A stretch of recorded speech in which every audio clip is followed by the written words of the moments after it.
4月19日星期六，今日嘅聖經金句係取自路加福音。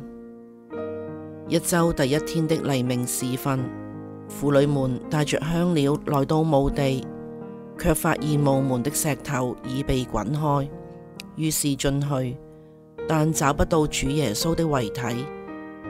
那兩人對他們說：你們為什麼在死人的地方找活着的人呢？他不在這裏，他已復活了。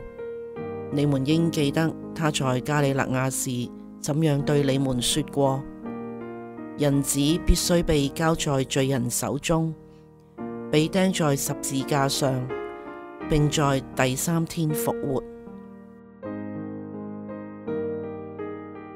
反省，今日嘅福音喚起咗大家記得耶穌生前所講過自己將被釘喺十字架上邊，第3日復活嘅奧蹟。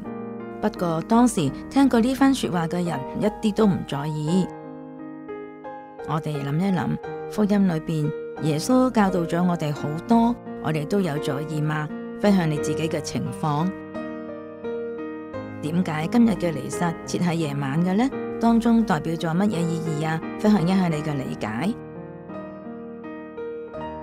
祈禱意向：為今夜受洗嘅主內兄弟姊妹祈禱，恭喜佢哋獲得新生命，更恭喜佢哋成為我哋嘅主內兄弟姊妹。願主悅納同祝福佢哋。